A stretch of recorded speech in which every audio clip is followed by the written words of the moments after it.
What if I told you that America's seventh largest company, worth $70 billion, collapsed in 24 days? Not because of bad luck, not because of the market, because three men in suits decided the rules didn't apply to them, and the auditors knew and said nothing. This is Enron. In 1985, Kenneth founded Enron in Houston, Texas. It started as a simple natural gas pipeline company. By the late 1990s, it had transformed into something far more complex. An energy trading giant that Fortune magazine named America's most innovative company 6 years in a row. Its stock price hit $90 in August 2000. Its annual revenue reached $111 billion.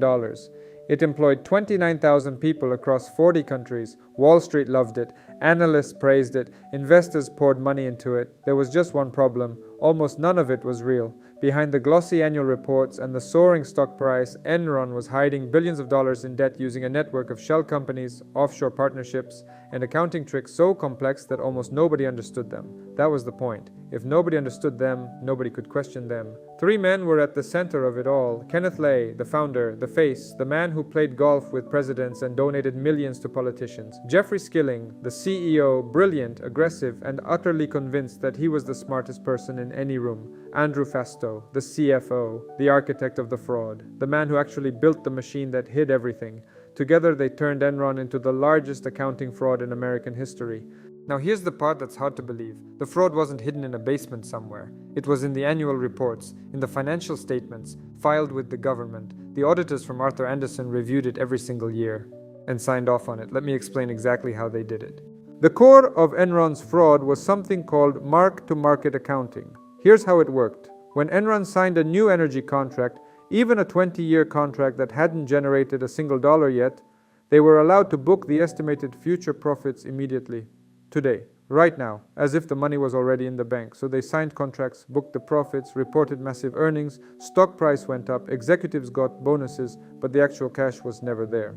To hide the growing gap between reported profits and actual money, Fastow created hundreds of shell companies called special purpose entities. He moved Enron's debts into these companies. They didn't appear on Enron's balance sheet. To investors looking at the financial statements, Enron looked healthy, profitable, growing. In reality, it was drowning in debt. And Fastow wasn't just hiding the debt. He was personally profiting from it. He made $30 million from these shell companies while simultaneously being Enron's CFO. His own bosses didn't fully understand what he was doing. That was also the point. Meanwhile, Skilling created a culture of fear inside Enron. Every 6 months, the bottom 15% of employees were fired, regardless of performance. It was called rank and yank. People were terrified to question anything, to raise concerns, to say the word no. One person did say something. In August 2001, a vice president named Sharon Watkins wrote a memo to Kenneth. She warned him that Enron could implode in a wave of accounting scandals. Showed the memo to Enron's lawyers. They advised him that Watkins could be fired for writing it. Nothing changed. In October 2001, a Wall Street Journal reporter named Bethany McLean published an article with a simple question. How exactly does Enron make its money? Nobody could answer it.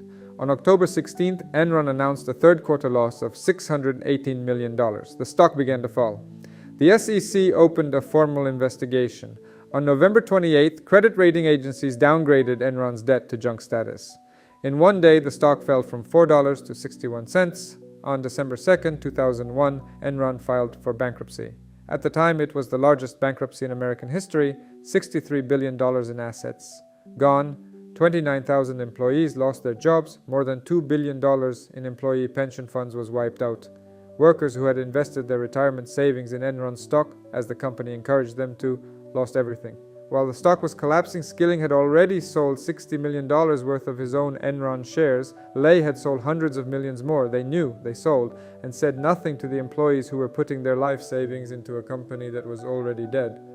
The investigation that followed was the most complex white-collar crime case in FBI history. In 2006, both Kenneth and Jeffrey Skilling were convicted of fraud and conspiracy. Was found guilty on 10 counts. He died of a heart attack 6 weeks later, before sentencing. Skilling was sentenced to 24 years in prison. He was released in 2019 after serving 12 years. Andrew Fastow pleaded guilty to 2 counts of conspiracy. He served 6 years and was released in 2011. Arthur Andersen, the accounting firm that signed off on everything, was convicted of obstruction of justice for shredding Enron documents. statements. The firm, which had 85,000 employees worldwide, collapsed entirely within months of the conviction. 85,000 jobs gone because the partners chose to destroy evidence instead of tell the truth. The Enron scandal changed American corporate law forever.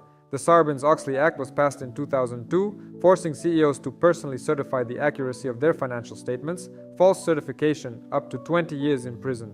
It took the destruction of one of America's largest companies to create that law. Here's what I think about Enron, and this is just my take. The fraud itself isn't what shocks me. People steal, that's not new. What shocks me is this. Thousands of ordinary Enron employees were encouraged to put their retirement savings into company stock, while the executives who encouraged them were quietly selling their own shares. They looked their employees in the eye, told them the company was strong, told them to hold, and then sold everything. That's not just fraud. That's a betrayal so calculated it's almost hard to comprehend. Skilling served 12 years. He was released in 2019. He's 70 years old. He lives in Houston. The employees who lost their pensions never got them back. Drop your thoughts in the comments. Who do you think deserved more time? Enron's story didn't end in 2001. It ended in every kitchen where a couple opened a pension statement that showed zero. In every office where a worker over 50 had to start over from nothing. In every family that trusted a corporation because corporations were supposed to be trustworthy.